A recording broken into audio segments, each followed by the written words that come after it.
Want to bring in CTV News U.S. political analyst Eric Ham to talk more about this. Eric, this isn't new rhetoric from the president. He's been mentioning this. It sounds like he's going to continue to state this position, but doubling down again as some of the negotiations for CUSMA are expected to get underway at some point this month. So what do you make of his comments at the Ford plant in Detroit today? Look, I have been saying and I've been thinking for quite some time that CUSMA had a clear expiration date and that President Donald Trump is prepared to walk away. And I think that only became more clear with the U.S. takeover of Venezuelan oil.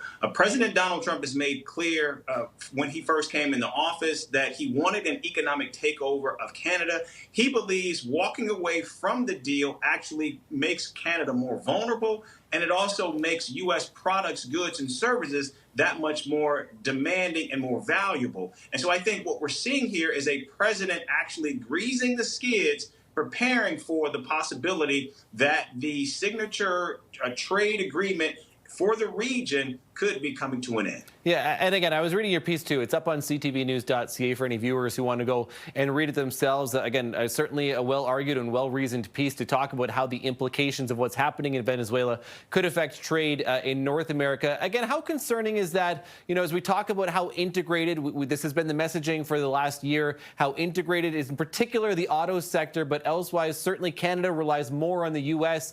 Than vice versa. But at least at this point, how we continue to see this shift of geopolitical natures and especially how trade is conducted in North America?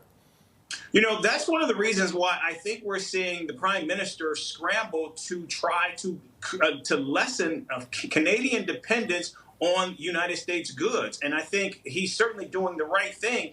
And President Donald Trump recognizes that dependence, recognizes there's vulnerability there, and he's trying to leverage that to maximum effect.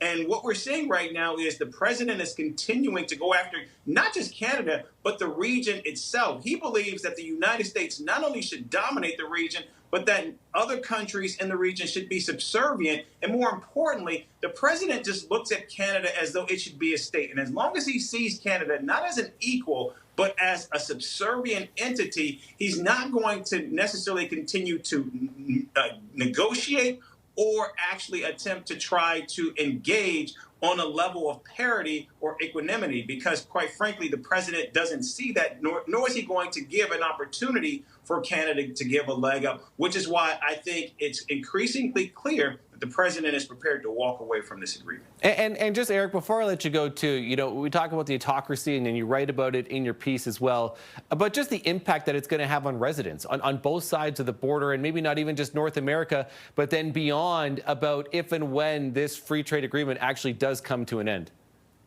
The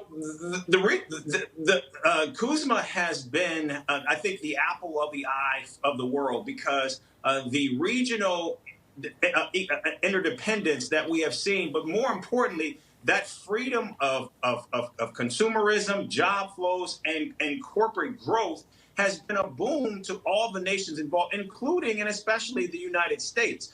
Certainly others have benefited from that, but also you look at the economy and what it has done in terms of actually fueling and growing the middle class throughout the region. And if Donald Trump does continue to move forward with walking away from this agreement, we're talking about a hollowing out of what has powered the countries, the middle class. And I think Donald Trump simply does not get, nor does he understand that. And I think the reason why we see the president continuing to move in this direction is because Donald Trump is looking at every tool that the United States has as a weapon to use against both our allies and our adversaries. And unfortunately, I think what we're seeing here is the president making a very grave choice, not just for the region, but more importantly, for his own electorate. CTV News U.S. political analyst Eric Ham. Eric, always appreciate your time. Thank you, sir.